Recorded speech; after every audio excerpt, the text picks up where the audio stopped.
Hey guys, in this video, we're going to take a look at how you can enable or disable Assistant menu on the Samsung Galaxy S22 series.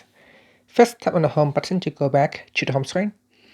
And from the home screen, swipe down at the top and tap on the settings button.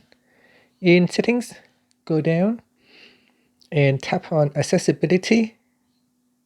In the accessibility screen, go down and tap on interaction and dexterity. Then tap on assistance menu, tap on the toggle button to turn it off, or tap on it, and then tap on the allow button to turn it on.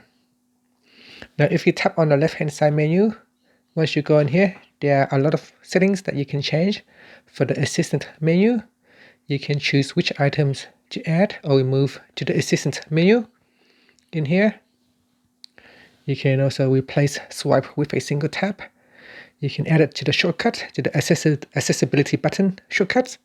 You can change the size of the assistant menu, and you can also change the transparency as well. So there are a number of things that you can change with the assistant menu once you have turned it on. And finally, you can tap on the home button to go back to the home screen. Thank you for watching this video. Please subscribe to my channel for more videos.